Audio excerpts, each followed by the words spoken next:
आज की इस वीडियो में हम देखेंगे कि कांस्टेंट क्या होते हैं और वेरिएबल्स क्या होते हैं और प्रोग्रामिंग में इनको यूज़ किस तरीके से किया जाता है। तो सबसे पहले इनके लिटरल मीनिंग से हम इस चीज़ को समझ लेते हैं कि भाई ये क्या होते हैं और उसके बाद हम देखेंगे कि प्रोग्रामिंग में कैसे यूज़ होंगे। तो सबसे पहले अगर आप देखें तो कांस्टेंट वेरिएबल दो लफ्ज़ हैं। तो पहला जो लफ्ज़ है वो है यहाँ पे कांस्टेंट का यूज़ हो रहा है। कांस्टेंट का लिटरल मीनिंग होता है कि कोई ऐसी चीज़ जो कि चेंज नहीं होती, जो कि सेम रहती है। मतलब आपने सुना होगा ना, ये कांस्टेंट रहती है ये चीज़, मतलब कि वो चेंज नहीं होती, उसमें बिल्कुल सेम रहती है वो। और वेरिएबल एक ऐसी चीज होती है कि जो कि चेंज होती रहती है। जैसे कि मैथ्स में भी आप डिक्लेयर करते होते हैं ना कि ये वेरिएबल एक्स है, ये वेरिएबल वाई है, उसकी वैल्यू जो है वो चेंज हो रही होती है, इसलिए आप उसको कहते हैं कि भाई ये वेरिएबल है। ठीक है, ये सेम नहीं रहेगा। और कांस्टेंट भी आप मैथ में डिक्लेयर करते हैं इस तरह। आप हम कहते हैं कि भाई ये पाए का कांस्टेंट है, तो हम कहते हैं कि इसकी वैल्यू हमेशा 22/7 ही है, वो 3.14 करके जो बनती है। तो वो कांस्टेंट होती है जो कि कभी चेंज नहीं होती। और वेरिएबल क्या हो गया, वो जो कि चेंज हो सकता है। अब हम देखते हैं कि इन टर्म्स ऑफ प्रोग्रामिंग ये क्या होते हैं। तो सबसे पहले हम देख लेते हैं कांस्टेंट को। तो कांस्टेंट एक ऐसी क्वांटिटी है जो कि जिसकी वैल्यू प्रोग्राम की एग्जीक्यूशन के दरमियान में चेंज नहीं होती। तो बेसिकली आप कोई भी एक कांस्टेंट है उसको आप प्रोग्राम के शुरू में डिफाइन कर देते हैं। मसलन के जैसा कि अभी हम बात भी कर रहे थे, तो हम एक फिजिक्स के रिस्पेक्ट में अगर वो प्रोग्राम लिख रहे हैं, तो मैं उसमें जो है मुझे ग्रेविटी जो है चाहिए, तो मैं ना एक फ्लोटिंग पॉइंट नंबर उसमें ना शुरू में ही डिफाइन कर दूंगा। तो मैं उसको कह दूंगा फ्लोट जी, और इसकी वैल्यू मैं लिख दूंगा कि 9.8 है। ठीक है। तो इसका जो बेसिकली इसको मैं डिक्लेयर भी एज कांस्टेंट करूंगा। अब इसकी जो वैल्यू है ना, ये चेंज नहीं होनी प्रोग्राम के दरमियान में। ठीक है, एक बार ये मैंने डिक्लेयर कर दी तो एग्जीक्यूशन के दरमियान में से चेंज नहीं होना। तो ऐसी चीज़ें जो हैं ये कांस्टेंट्स हैं प्रोग्राम के।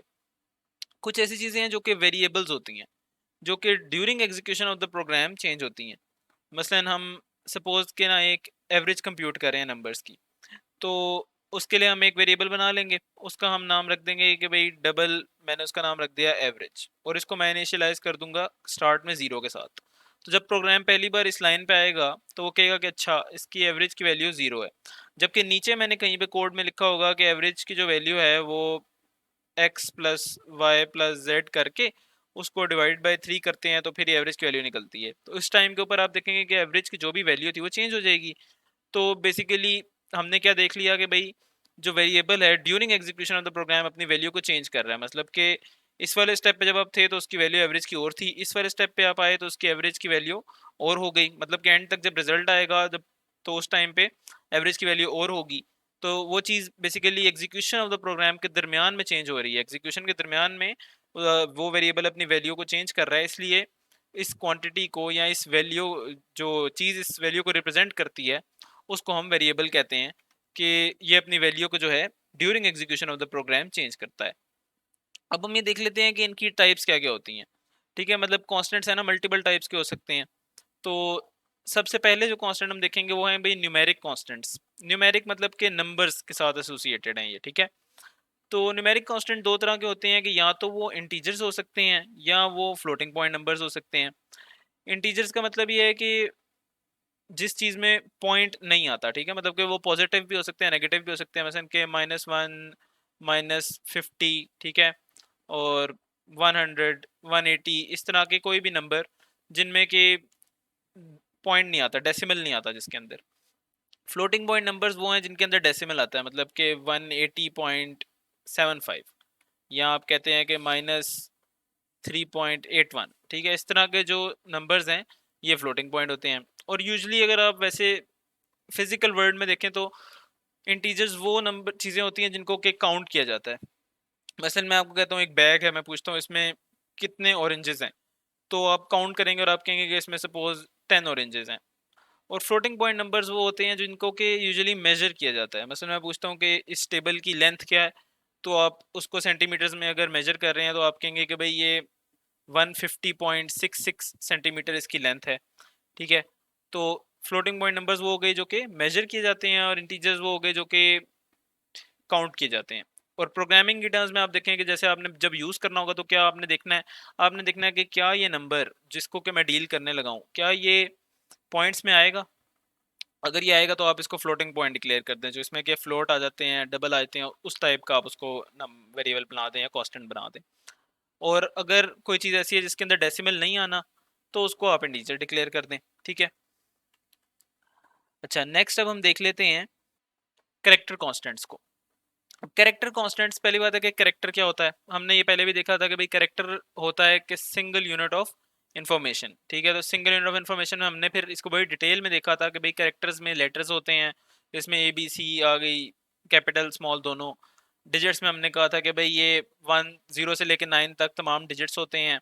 फिर हमने स्पेशल कैरेक्टर्स भी कहा था वो कौन कौन से होते हैं। इसी तरह के अब कैरेक्टर कॉन्स्टेंट्स क्या हैं कि भाई वही सारी चीज़ें जो हमने पहले देखी हुई थी, उन सारों को अगर आप दो सिंगल कोड्स के अंदर डिफाइन कर लें, तो अगर एक कभी अपने करेक्टर आपने डिफाइन करना हो तो आप करेक्टर लिख के आगे उसको करेक्टर का कोई नाम दे देंगे, मसलन मैं इसका नाम सी एच दे देता हूँ, और उसके आगे आप ये दो सिंगल कोट्स डाला करेंगे, और इसके दरमियान में आपने जो भी जो भी करेक्टर लिखना है, मसलन कि वो लेटर है अगर, तो आप लिख देंगे भाई ए, सपोज मैं एक करेक्टर डिक्लेयर कर रहा हूँ। अगर कोई डिजिट आपने एज करेक्टर करना है तो आप सपोज 2 मैं यहाँ पे एक डिक्लेयर कर रहा हूँ। स्पेशल करेक्टर को आपने एक करेक्टर में स्टोर करवाना है कांस्टेंट के तौर पे, suppose at the rate of इसको मैं स्टोर करवा रहा हूँ। तो इस तरह का कोई भी करेक्टर जो है वो एज कांस्टेंट आप डिक्लेयर कर सकते हैं। लास्टली हमारे पास है कि भाई स्ट्रिंग कांस्टेंट्स। स्ट्रिंग कांस्टेंट्स ऐसे हैं कि स्ट्रिंग बेसिकली पहली बात है कि हम देखते हैं कि भाई ये स्ट्रिंग क्या है। स्ट्रिंग होती है सीक्वेंस ऑफ कैरेक्टर्स।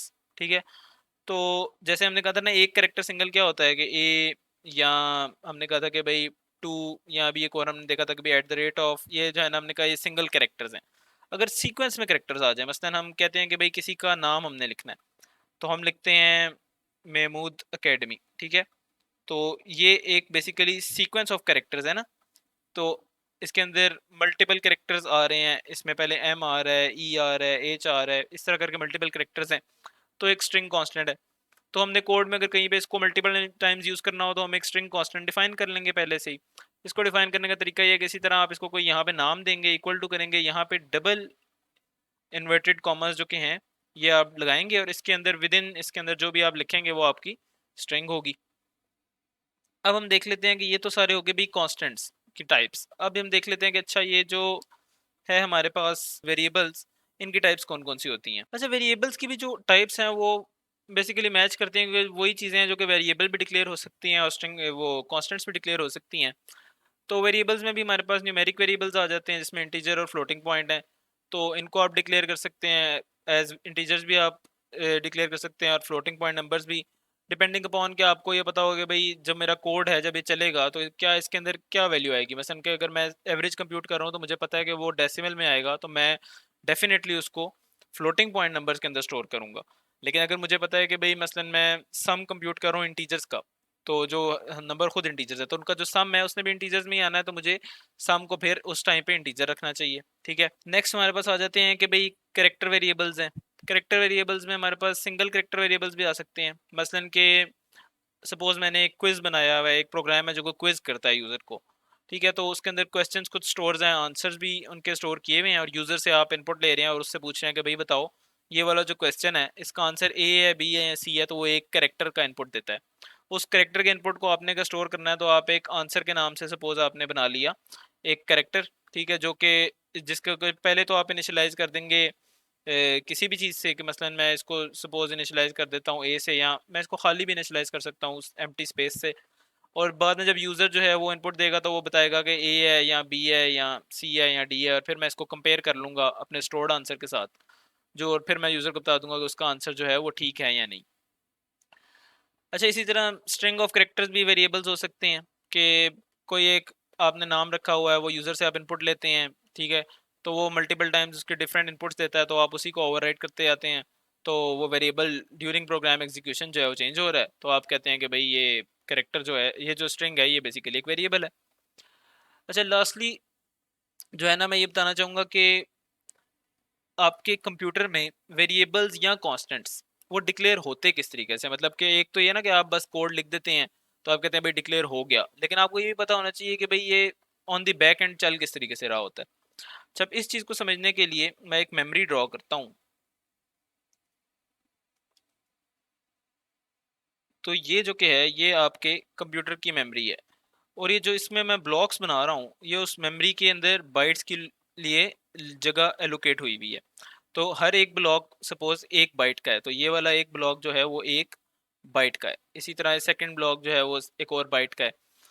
तो अगर मैं जब भी मैं ना कोई वेरिएबल डिक्लेयर करता हूँ ना, तो मैं यहाँ पे जैसे ही लिखता हूँ ना इंट एक्स, ठीक है, उस टाइम के ऊपर प्रोग्राम ये करता है कि इसको मेमोरी असाइन कर देता है डिपेंडिंग अपॉन, अच्छा ये इंटीजर है तो प्रोग्राम को पता होगा कि भाई इंटीजर कितनी बाइट्स लेता है, ठीक है, उतनी बाइट्स वो जाके मेमोरी में कह देगा कि भाई ये वाली जो है ना बाइट, सपोज ये मैंने एक्स को असाइन कर दी है, ठीक है। और इसी तरह अगर मैं कोई कॉन्स्टेंट्स भी डिफाइन करता हूँ तो वो मेमोरी में जाके उस जगह के ऊपर यहाँ पे कहेगा ये जगह जो है ना मैंने इस वाले कांस्टेंट जो है ना नाम जिसका के ए था सपोज, उसको मैंने ये वाली जगह दे दी है। तो जब जब आपका प्रोग्राम रन हो रहा होता है तो उन्हीं मेमोरी की लोकेशंस के ऊपर जाके वो वैल्यू, अगर वो वेरिएबल है तो वो उन्हीं मेमोरी पे चेंज होता है। जैसे अगर एक्स होगा तो वो इन वाली मेमोरी की लोकेशन जो कि उसको असाइन हुई हुई थी इन्हीं के ऊपर अपनी वैल्यू को जाके राइट कराएगा, और नेक्स्ट टाइम उसकी वैल्यू जब चेंज होगी तो इसी के ऊपर जो नई वाली वैल्यू है वो आके ओवरराइट हो जाएगी, ठीक है।